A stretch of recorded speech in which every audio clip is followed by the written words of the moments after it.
This is a frustrated Bernard Avle of CTFM in 2024, and everything he said then still applies today.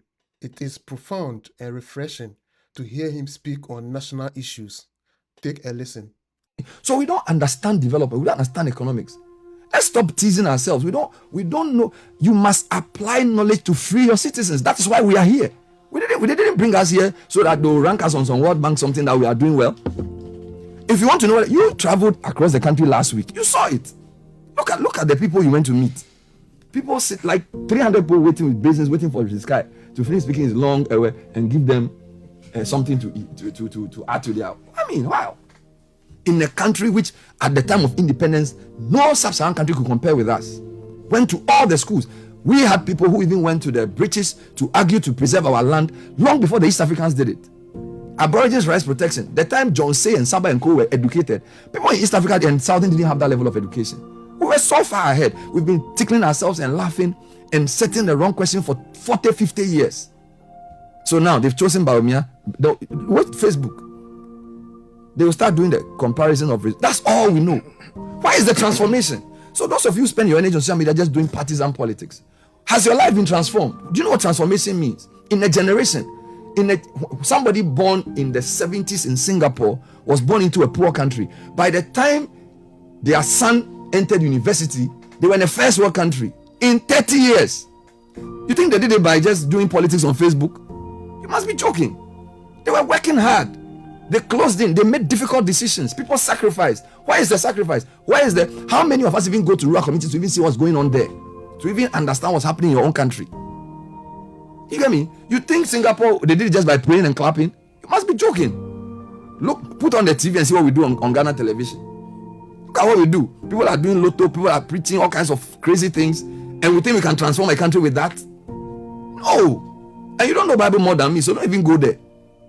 Don't even go there. We are acquiescing to a generation to be lost. A generation is being lost. I'm telling you. And if we don't take care, our children will curse us. With all the third largest man-made lake in the world, you can't even do irrigation to plant enough rice. I mean, take Afram Plains alone. Take Asuchari alone. We saw a champion, he built some dikes. After Champon, we have all these big English people. What have they done? Then every year we launch a Asuchari alone, from Asuchari down to the Volta. You can plant enough rice. You have people who do agri science research. We will not do it. We'll go and give a big lecture abroad. And then we'll bring people to come and sit in the hall and tell us what to do to transform agriculture. And every Tom, Dick and I wants to go into politics because that's the quickest way to become somebody big. We'll call you honorable. Is that what life is about? So the thing we are learning, we don't understand it. You see, if you don't understand the purpose for your being here, God placed us here to change our lives. He empowered us. I'm telling you. So let's stop setting the wrong questions for our leaders for 2024. And let's stop the petty record comparison where there's no transformation. So Freddie Bele, please come again. That, NPP has the best. What record? Which record? Record of what have you transformed? You have the best economic record. As determined by who? Don't stop setting your own questions and answering it. Where is the transformation? Show us. Come and prove that you transformed the economy. Prove it to us. You have not. And if we, the media, don't let people see the right issues, and I thank God for the opportunities that we are going out to see with our own eyes. And this is not seen to report. Now, you see, when you do it as a reporter alone, sometimes you don't get the context. When you go and you spend time with the people, you realize that no, we've been deceived. I'm telling you, we've been deceived. Look at the stories you were telling with your documentaries. When you drill down, it's poor leadership. A leadership that doesn't understand that we have to solve our problems first. And everywhere else that we write and read about, when I did the economy, they will do a whole session on China, South Korea, Japan, Singapore, Malaysia, Vietnam. Even ask him, Vietnam. Bangladesh, Sky.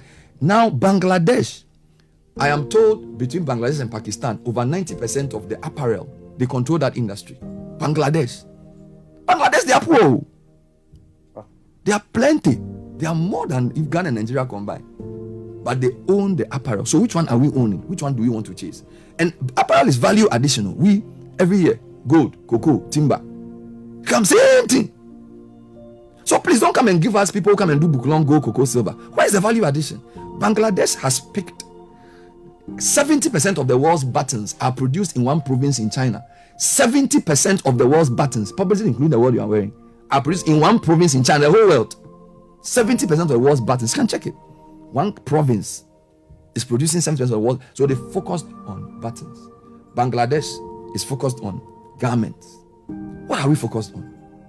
What are we the best at? Why doesn't that worry us? Why are we giving airtime to this cheap? We are better. This is better. Wait, let's redefine the issue. What industry have we transformed? That is a real question. And transforming it to bring social impact. So, for example, you can have an engineer say, okay, if somebody does a 20 million investment in tilapia, how come the communities around where he's doing the investment are all still poor? Maybe his government may not be the best person to distribute the money. If you put $20 million in a tilapia farm, we should see it beyond simply the numbers of export. But the problem is that when we give people the license to come and do these things, all we want is for them to pay tax and to pay a bribe. So the rest, we don't insist that we have to see it in the local economy. Well, I have nothing useful to add. If you do, put that in the comment section.